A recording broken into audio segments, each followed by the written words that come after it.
Estamos na Serra da Formiga, município de Riachuelo, onde foi construído o Parque do Mirante São Francisco, na Serra da Formiga, que está 220 metros acima do nível do chão, da área lateral, altitude talvez de 250 metros de altitude. E aqui nós chegamos no Mirante São Francisco, onde foi inicialmente instalada uma imagem no tamanho natural de uma pessoa, construída uma capela. E aqui a gente dá uma panorâmica de 180 graus para que as pessoas possam ver o ambiente do semiárido nordestino, a vegetação ainda intocável. E lá na frente a gente vê o povoado da Serra da Formiga,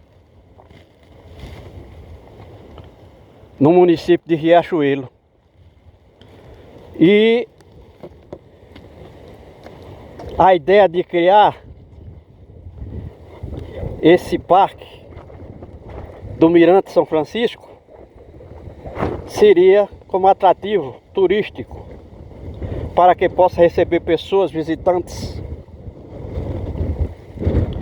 E ao redor a gente vê essa imagem que na época da chuva é muito bonita por conta da vegetação toda verde, e no momento a gente vê, no dia 22 de janeiro de 2026, a vegetação totalmente seca. Algumas plantas que se destacam com o verde são plantas adaptadas a essa situação climática, em que durante o ano nós temos no máximo 150 dias de estação chuvosa e o restante do ano todo seco. Então as plantas leguminosas, que são aquelas que conseguem tirar o nitrogênio do ar, elas se mantêm folhadas no verão seco de 310 dias no mínimo.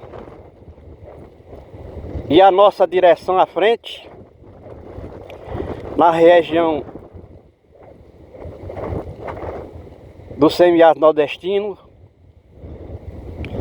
nós estamos visualizando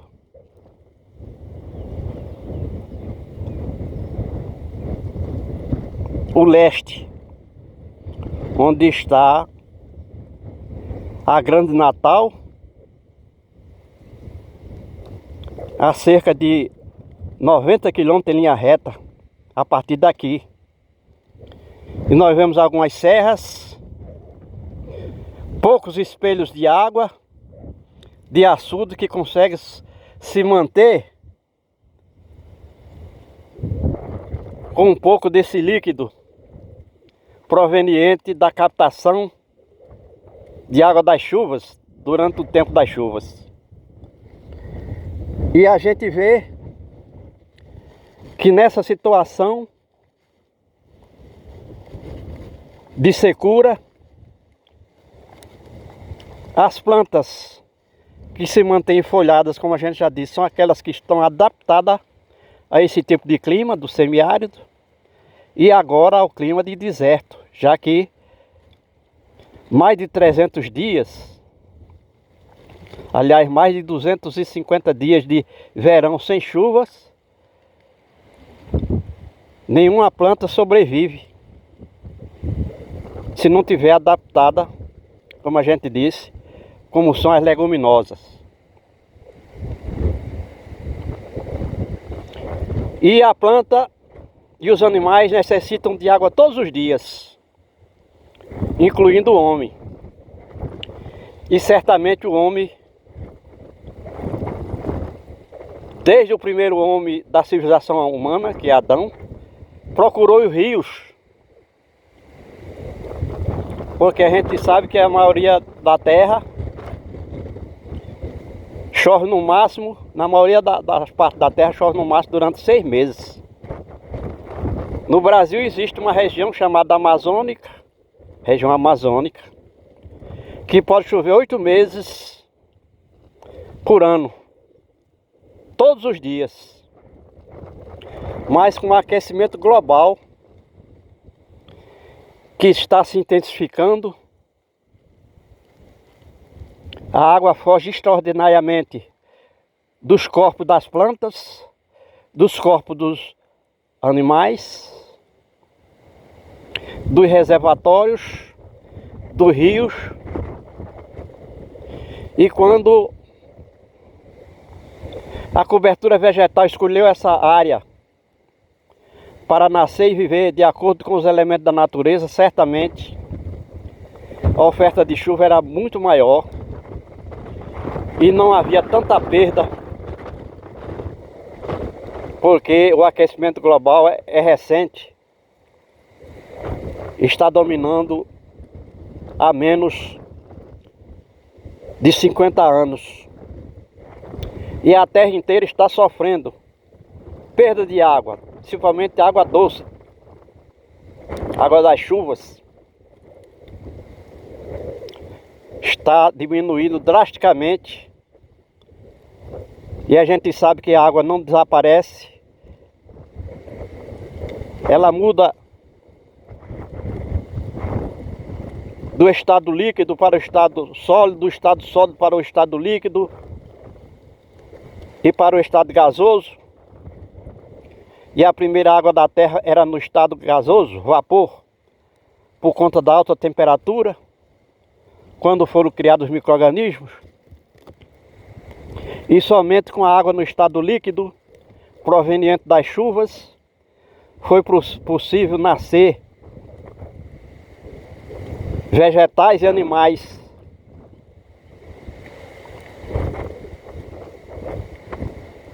Porque são seres multicelulares. E pelo menos 65% do corpo de um animal ou de um vegetal se constitui de água. No ser humano, mais dependente da água, e não é qualquer água, tem que ser água doce no estado líquido, porque nós somos seres vivos de água doce. Tem 80% de água no sangue e mais de 90% na massa encefálica. E por isso o homem tem, como ser inteligente, como vida inteligente na terra, a obrigação de captar e armazenar toda a água da chuva que for possível, sem perda, sem fuga, sem contaminação, porque, como a gente disse, todo o seu corpo se constitui de água, e não é qualquer água. O homem não teria condições de dessalinizar a água do mar para produzir alimentos, visto que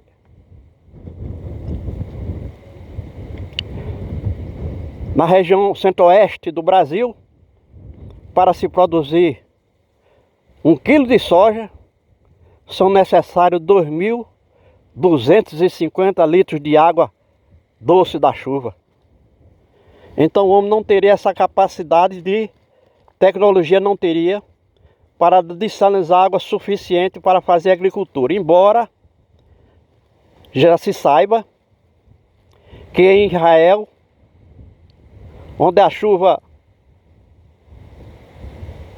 é muito raríssima, podendo passar até anos sem cair água em determinada parte de Israel, o homem teve tecnologia suficiente para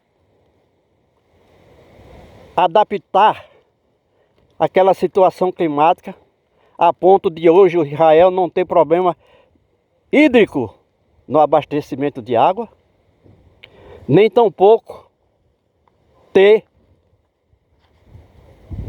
dificuldade para produzir alimentos, agricultura, com tecnologia. E a gente sabe que Israel, antes Canaã, que era a terra prometida por Deus a Abraão, era muito seca a ponto de que os descendentes de Abraão passassem todo o tempo arribando por conta da seca. A terra prometida, portanto, era um deserto onde o homem não conseguiria sobreviver, até que evoluiu o suficiente para ter tecnologia para dessalinizar a água subterrânea que existe em Israel, e toda a água que a gente conhece foi proveniente das chuvas, inclusive nos oceanos. Mas água, nós somos seres vivos de água doce. Comemos, bebemos e respiramos água doce no estado líquido.